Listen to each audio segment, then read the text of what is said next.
I think that at that time none of us quite believed in the time machine. The fact is, the time traveler was one of those men who are too clever to be believed. You never felt that you saw all round him.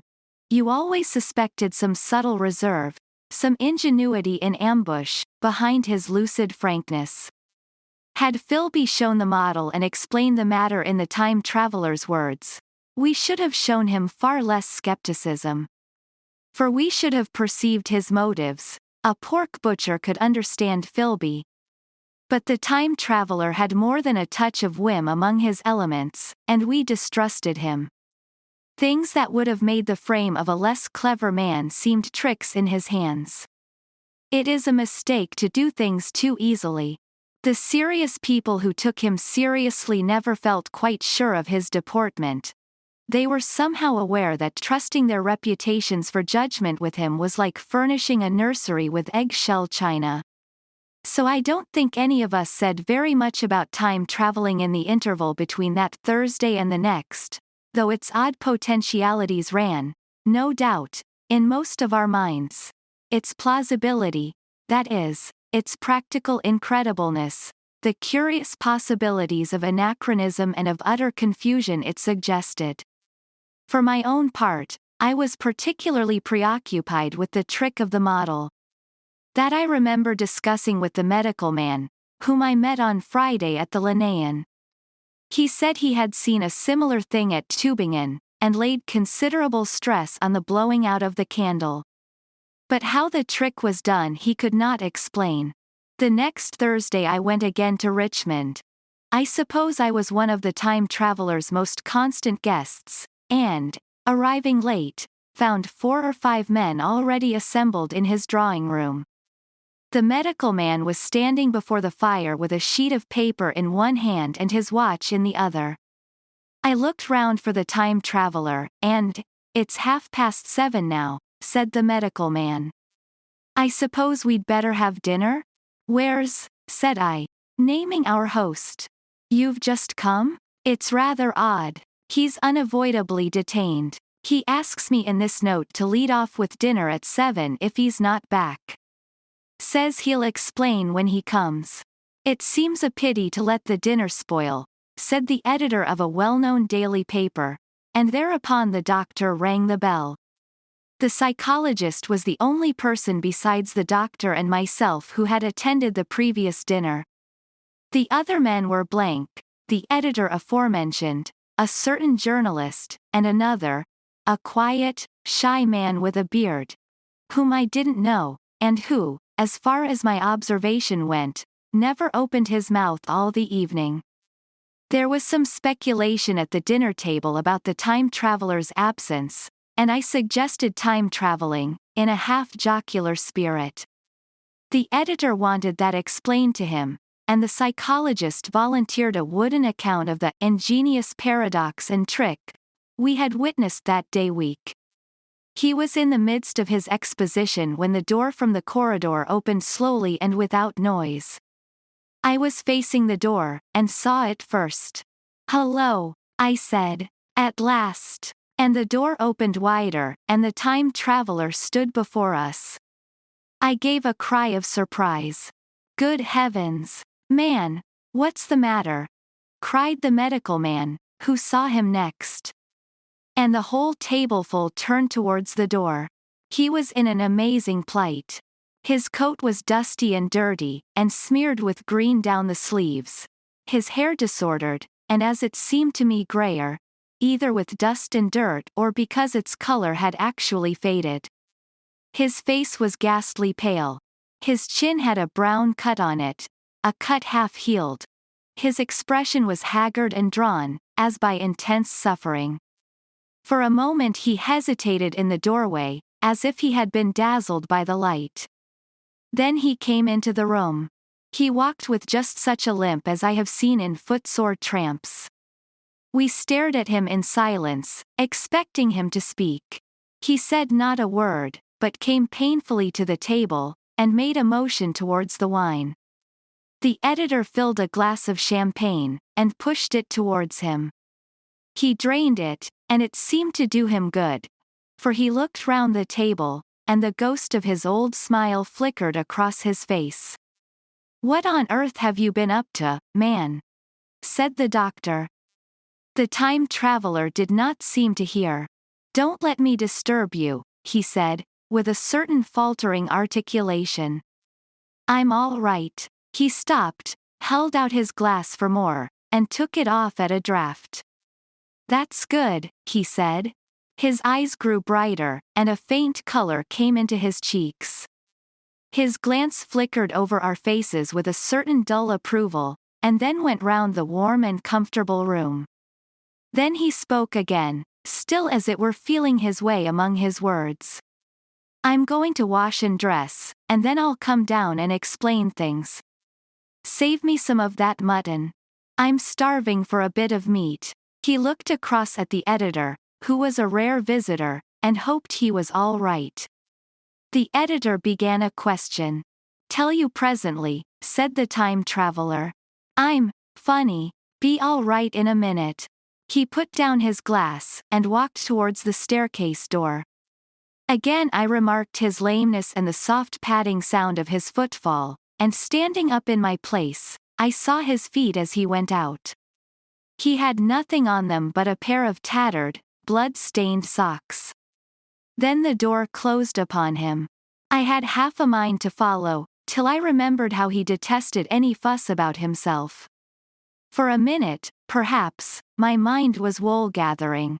Then, "Remarkable behavior of an eminent scientist," I heard the editor say, thinking, after his wont, in headlines. And this brought my attention back to the bright dinner table. "What's the game?" said the journalist. "Has he been doing the amateur cadger?" I don't follow. I met the eye of the psychologist, and read my own interpretation in his face. I thought of the time traveler limping painfully upstairs. I don't think anyone else had noticed his lameness. The first to recover completely from this surprise was the medical man, who rang the bell. The time traveler hated to have servants waiting at dinner, for a hot plate. At that the editor turned to his knife and fork with a grunt, and the silent man followed suit. The dinner was resumed. Conversation was exclamatory for a little while, with gaps of wonderment, and then the editor got fervent in his curiosity. "Does our friend eke out his modest income with a crossing? Or has he his Nebuchadnezzar phases?" he inquired. "I feel assured it's this business of the time machine," I said, and took up the psychologist's account of our previous meeting. The new guests were frankly incredulous. The editor raised objections. What was this time traveling? A man couldn't cover himself with dust by rolling in a paradox, could he?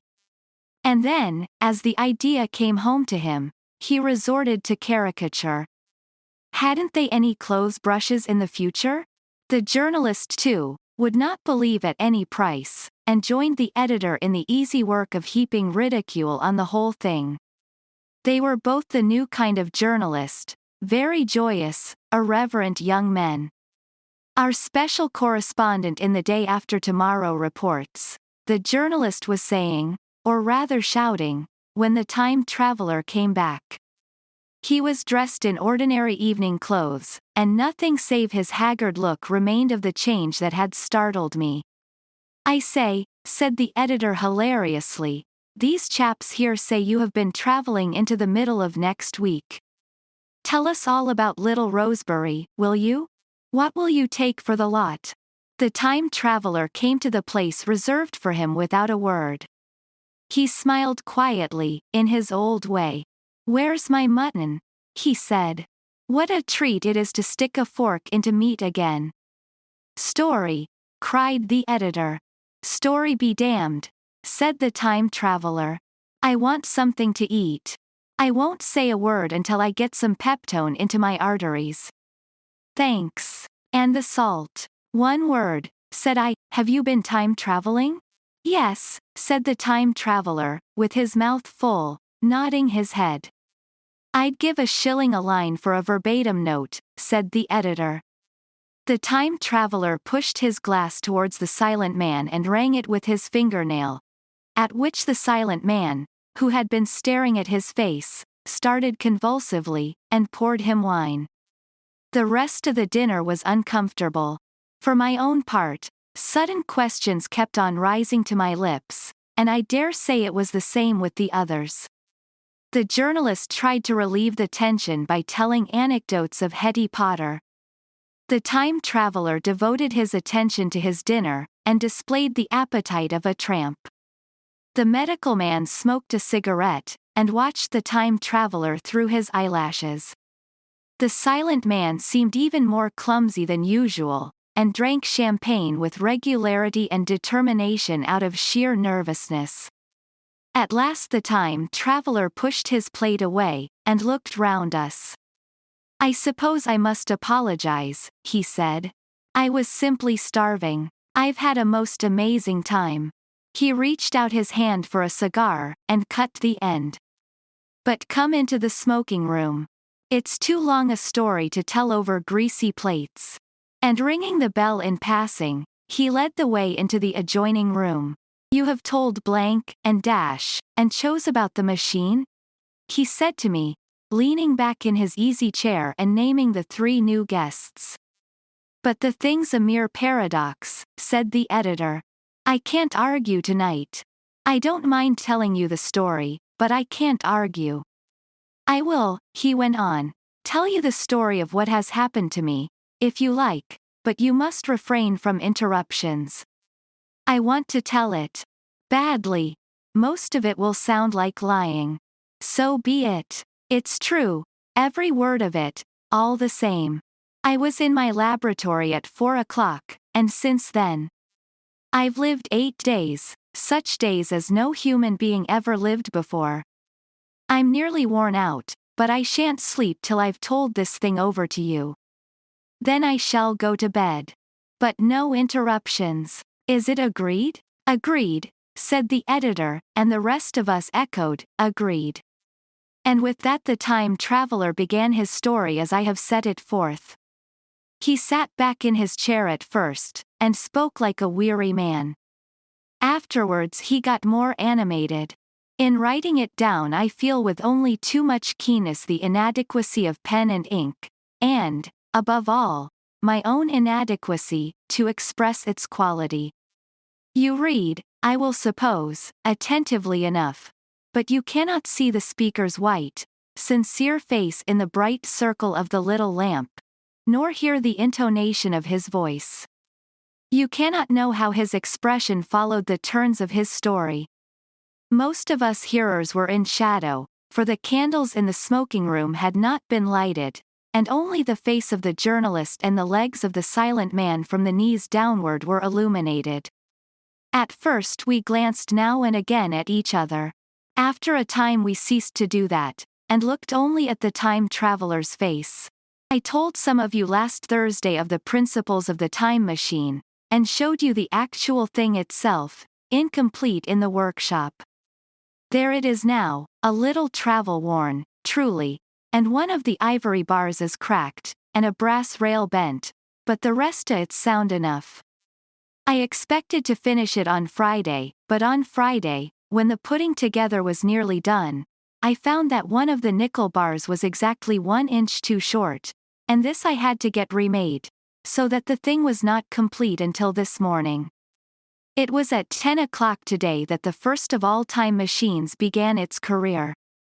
I gave it a last tap, tried all the screws again, put one more drop of oil on the quartz rod, and sat myself in the saddle.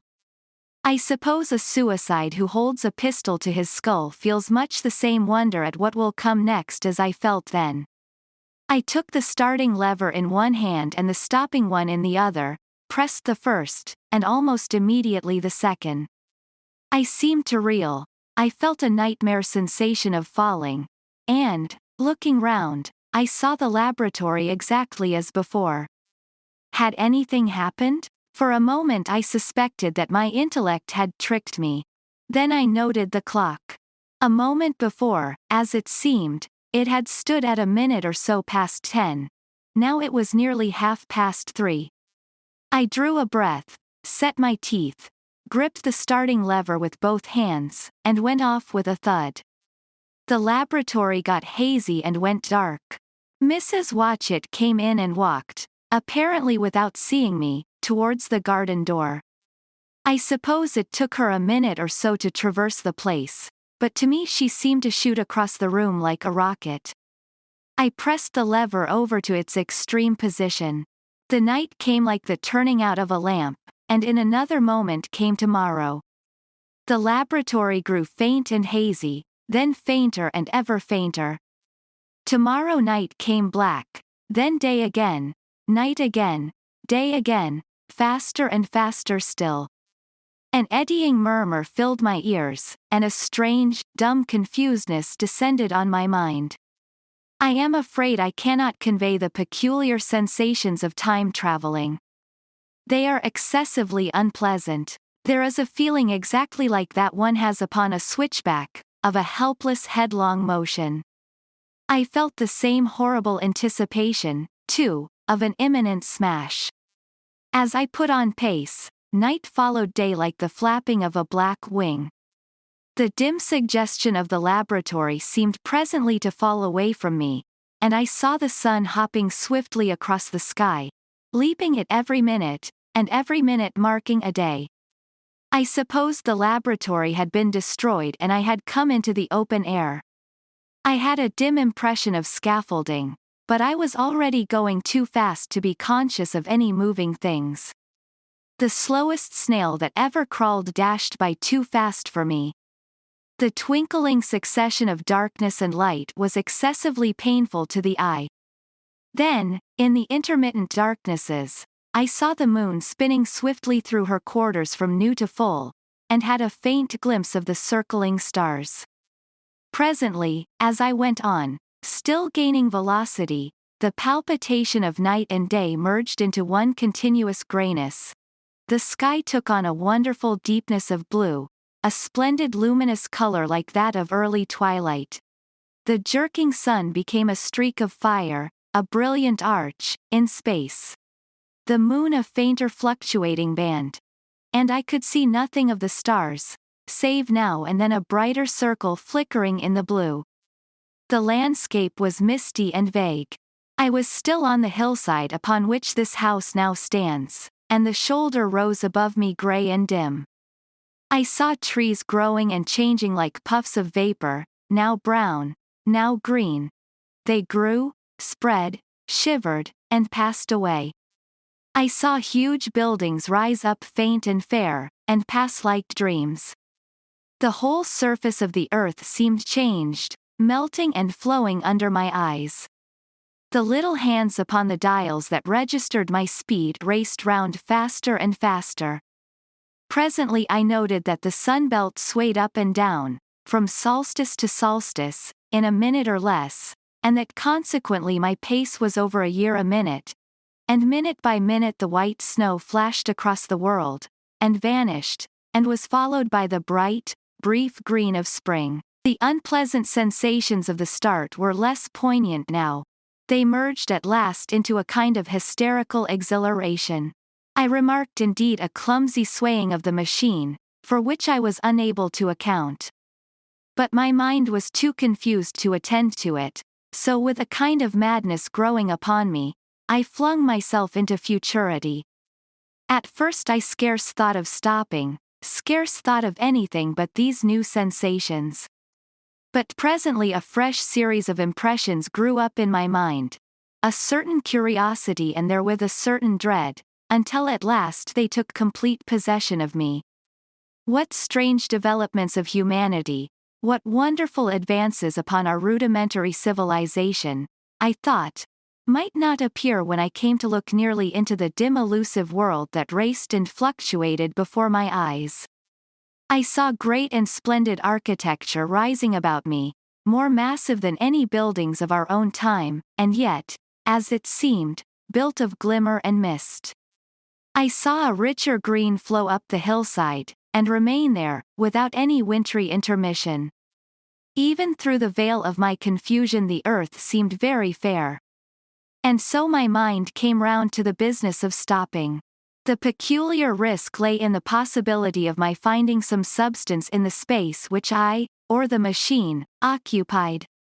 So long as I traveled at a high velocity through time, this scarcely mattered. I was, so to speak, attenuated, was slipping like a vapor through the interstices of intervening substances. But to come to a stop involved the jamming of myself, molecule by molecule, into whatever lay in my way, meant bringing my atoms into such intimate contact with those of the obstacle that a profound chemical reaction, possibly a far-reaching explosion, would result, and blow myself and my apparatus out of all possible dimensions, into the unknown. This possibility had occurred to me again and again while I was making the machine, but then I had cheerfully accepted it as an unavoidable risk, one of the risks a man has got to take. Now the risk was inevitable, I no longer saw it in the same cheerful light. The fact is that, insensibly, the absolute strangeness of everything, the sickly jarring and swaying of the machine, above all, the feeling of prolonged falling, had absolutely upset my nerve. I told myself that I could never stop, and with a gust of petulance I resolved to stop forthwith. Like an impatient fool, I lugged over the lever, and incontinently the thing went reeling over, and I was flung headlong through the air. There was the sound of a clap of thunder in my ears. I may have been stunned for a moment.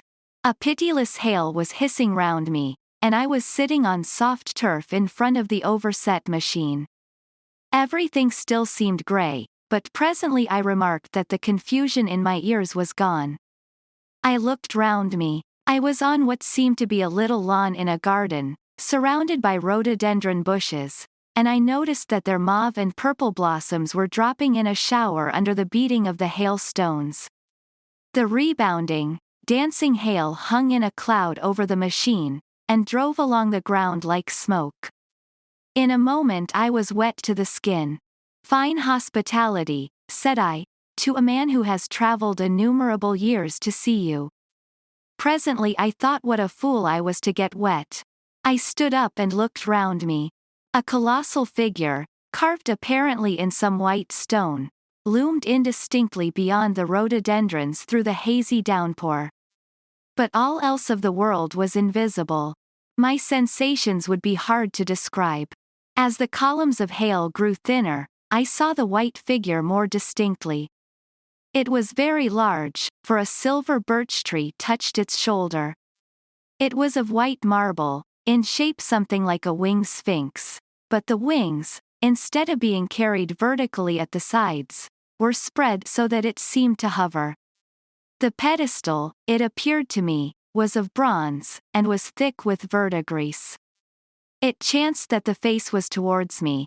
The sightless eyes seemed to watch me. There was the faint shadow of a smile on the lips. It was greatly weather-worn, and that imparted an unpleasant suggestion of disease. I stood looking at it for a little space, half a minute, perhaps, or half an hour. It seemed to advance and to recede as the hail drove before it denser or thinner. At last I tore my eyes from it for a moment and saw that the hail curtain had worn threadbare, and that the sky was lightening with the promise of the sun. I looked up again at the crouching white shape, and the full temerity of my voyage came suddenly upon me. What might appear when that hazy curtain was altogether withdrawn?